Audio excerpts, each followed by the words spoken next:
What's going on, YouTube? Welcome to the channel. All right, so this video, like the title says and the thumbnail, we're going over marking up and adding your fee onto your subcontractors.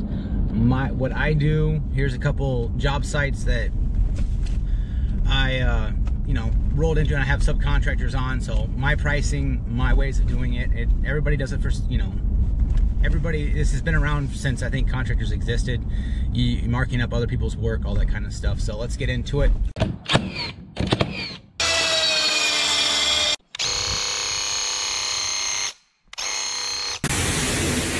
Yeah, my hair doesn't look like this all the time. It just, when you just get up and go to work, this is what happens. So I'm not trying to impress anybody. I'm just in a basement working. So this job is a basement. We just got approval not too long ago. As far as we actually got the permit approved, so it's actually kind of full tilt now. This beam is getting replaced with an LVL, triple stacked. Building out the bathroom over here. That's right, we can still have to do cross bracing on these just in case.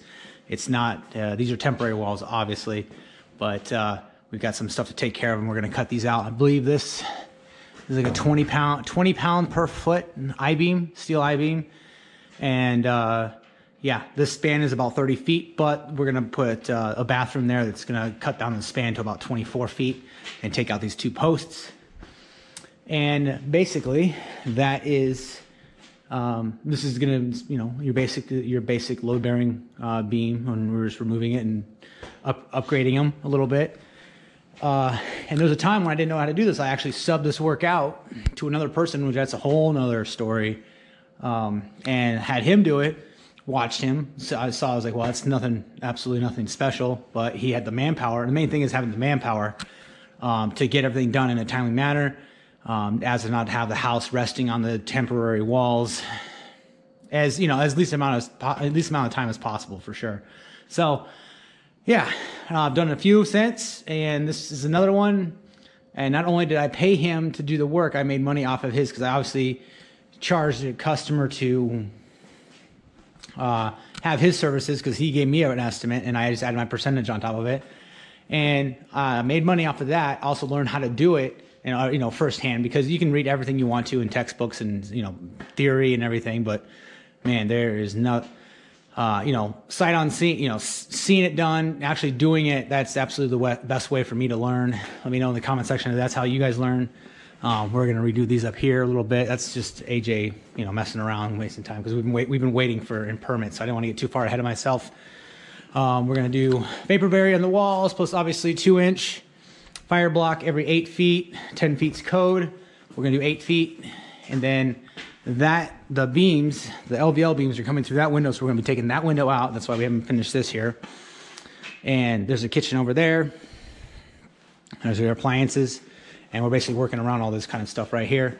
But obviously, we're hiring an electrician for all the electrical, HVAC, and mechanical, basically, because we're going to put a gas, bathroom, plumbing. Obviously, plumbing's going over there. So making money, depending on what you want to do, I don't, obviously, some people are like, it's just whatever they charge, just double it. Depending on, I don't always do that. Sometimes, yes, but I don't always do that, because for one, the fee's too much. I'm literally just making a percentage right on top, basically being the middleman right on top of their labor. And I want to be fair to my customers, because I want them to be customers for a lifetime, so I don't want to overcharge them. Now, there's not really such a thing as overcharging in a free market, capitalist market, because as long as the customer agrees to the price, sign it, you have a change order or a signed contract, it's not overcharging, because they had time to review the price. They don't have to pay you. They don't have to agree to the contract, and then you don't get the money. That's basically how it goes. Same thing with, say, auto tech. There's certain rates, going rates for things. Don't get me wrong, but you gotta charge what you gotta charge. Other people have different overhead than I do, so it is what it is. But as a business owner, you need to make money off everything, So that's basically. I'll show you a couple more job sites that I have going on, but we got back here. This is, I don't have my Polk's smart station. That's another job site, so these guys are working the hard way. I don't want them getting too spoiled with my smart station, just because they spoil you. So, and we got some more light over here, but We're building another wall. We'll get the vapor barrier and the insulation back there with the fire blocks. We'll install those. Nothing crazy, just pretty much run the mill. It's kind of a cluster, but you know, construction zones are clusters. And that's actually a sauna we're gonna keep covered. That's going in the far corner next to the bathroom. So let's get on to the next job site. We'll keep talking. All right.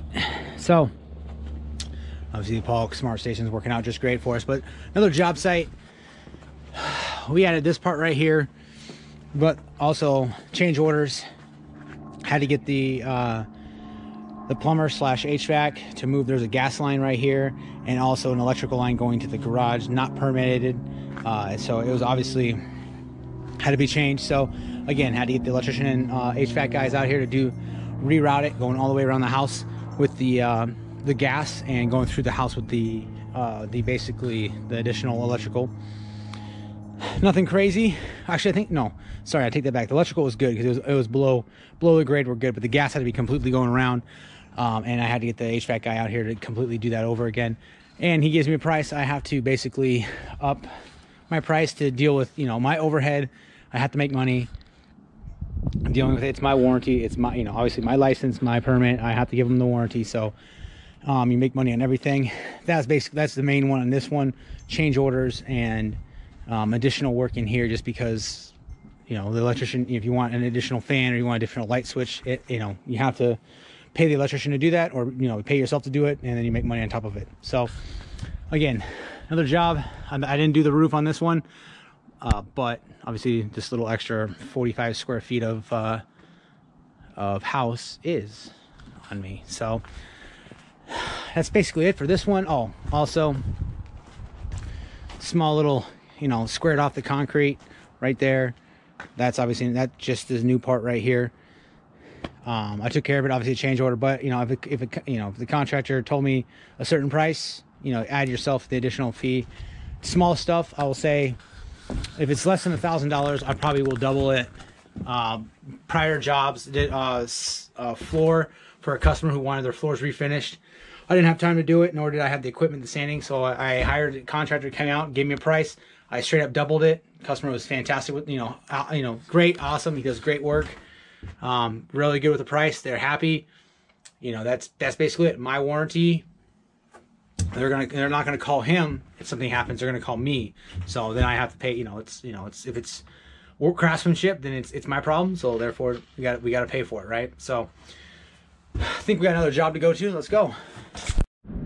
All right, that's a couple jobs, a couple examples, best practices. I'll reiterate what I said in those videos. Basically, you gotta make money on everything. Each job's different. I've not marked up certain things for customers just to get the service taken care of, and I didn't need to make money off of that situation. But there's times where I've doubled my money, and sometimes even tripled it, depending on the price, depending on how big of a pain in the butt the customer is, and that's, you know, it just depends. So it's actually making money. I literally make money just because I know the customer. I have the infrastructure as a business. It's covered under my warranty, and most of the time, actually not all the times, but most of the time, the subcontractors they don't have their own subcontractor contracts and are not licensed. But that doesn't mean that they can't. They are still basically working under my license, so they still have all the rights as a licensed contractor, basically because of leaning a property under the actual licensed contractor. I still have, you know, everybody signs a W-9, 1099, and basically we work from that way. There's, you know, because you've got to, you know, the money you pay them, you've got to be able to, you know, document and, you know, be legit and all that stuff. So as far as pricing wise, you know, it's up to you guys what you need to make. But in certain jobs, if I need to make a certain amount of money, that's exactly what I'm going to make. And if the customer says it's too much, then it's no problem. It's going to be a change order, or we don't do the work. That's basically it. I don't go back to the subcontractor and ask them, hey, you know, can you lower your price? If that's the price they need to make, that's the price they need to make. We can move on to another job. So I don't negotiate pricing, only the scope of work with customers. I think that's about all I have to say. Price wise, you know, it's nice because, you know, you can have somebody working on a job site basically, you know, and you're making a straight fee off of it. It's actually, it's quite, I'm going to keep doing it. It's actually a great way of making profit. And I mean, it is what it is, and it's absolutely the way business is done. And also, the customer agrees to a certain price. That's, you have to deliver. And it's happened to me before. You know, a flooring contractor, I won't link it in the description, but I subcontracted out some work to a flooring guy. They messed it up, and I had to honor the warranty. The customer wasn't happy. I literally paid another contractor to come in and redo the work out of my pocket. You have to do it. That's the one thing that has, you know, you've got to be able to pick your contractors. That's my fault. I picked the wrong subcontractor. I warranted the work out because it wasn't great. It was, you know, doing floorings, and there was a razor blade etches in the floor, and he didn't want to sand them out, or he didn't want to sand them out in the first place. So I don't, you know, it is what it is. But you got to stand behind your work, and that's, you know, you gotta mark up your materials, and you gotta mark up your costs, so you can, you know, you can assume that fee if that ever happens to you. So, and the customer was completely happy afterwards. It turned out great, and that new flooring contractor is my go-to flooring subcontractor, just because he does great work. Prices are pretty good, and you know, he shows up when he's supposed to, and does what he says when he's going to do when he says he's going to do it. So, and that's very important. Like and subscribe, you guys. I'll see you on the next video. Appreciate it.